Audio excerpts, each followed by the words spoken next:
Ang susunod na programa ay rated PG. Ito ay nangangailangan ng patnubay at gabay ng magulang para sa mga batang manonood.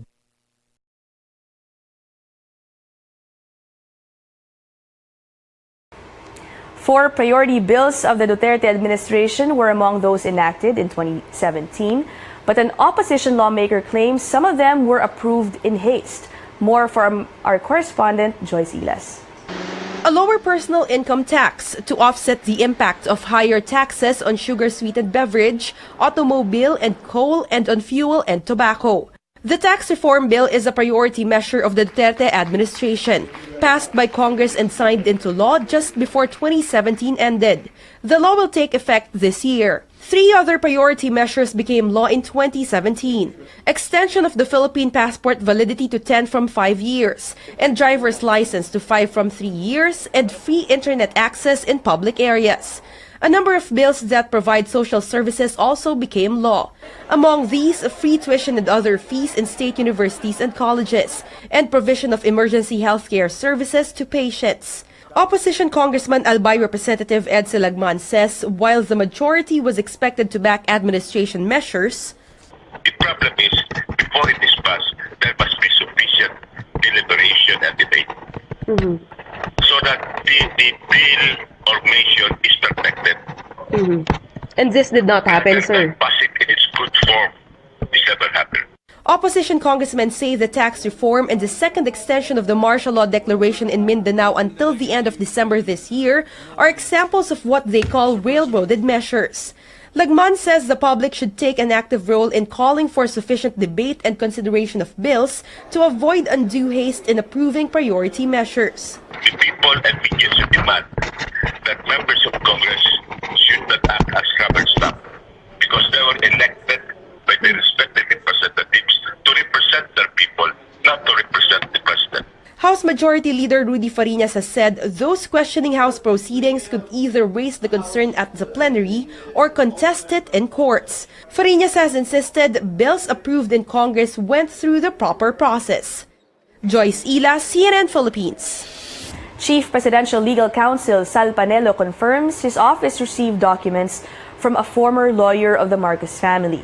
These documents given to Panelo to CNN Philippines detail the proposal of lawyer Oliver Lozano in June 2017 that the Marcos family gives the government part of their sequestered wealth in exchange for full immunity from suit. The documents include Panelo's reply to Lozano dated a month later. Panelo in a statement says, quote, "Our office, as a matter of courtesy and policy, acknowledges receipt of any letter coming from any citizen. No action has been taken on Attorney Lozano's proposal." Lozano tells CNN Philippines the proposal was forwarded to the Presidential Commission on Good Government. It's the agency tasked with the recovery of the supposed ill-gotten wealth accumulated by former President Ferdinand Marcos, his immediate family, relatives, subordinates, and close associates. In his proposal, Lozano included a draft House bill granting immunity to the Marcos family and a draft compromise agreement between the Marcos family and the government.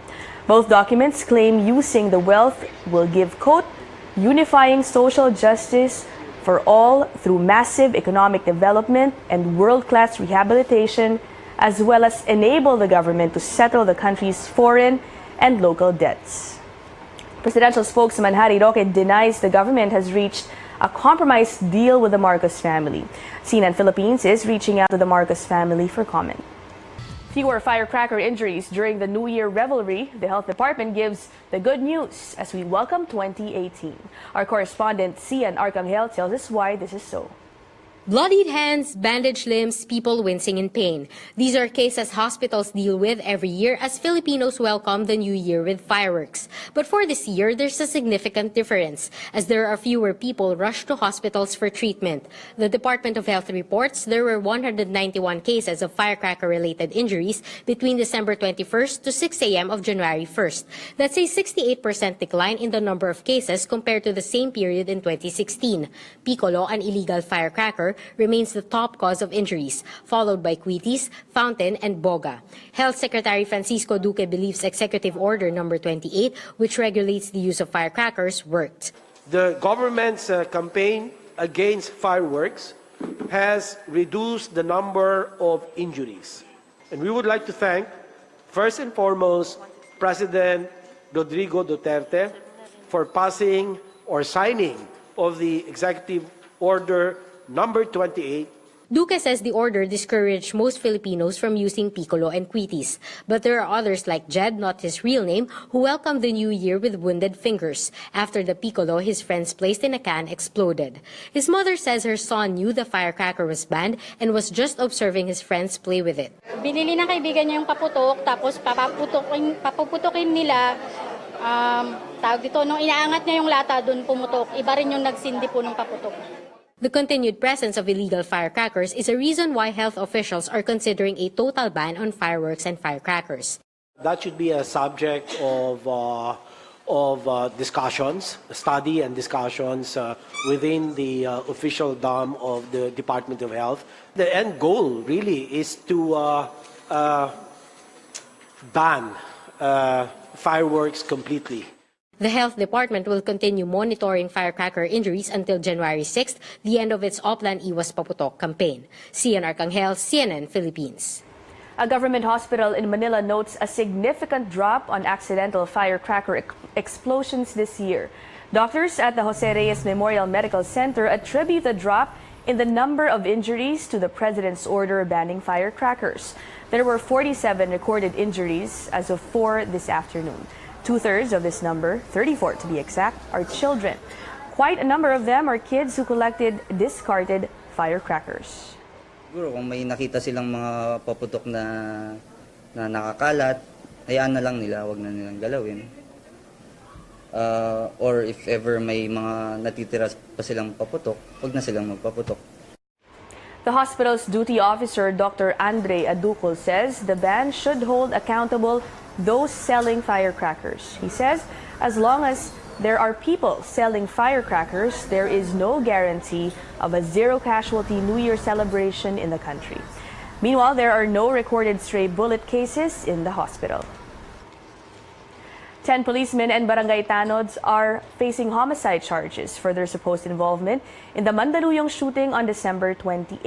Our Camille Abadisio talked to authorities to get an update on the investigation.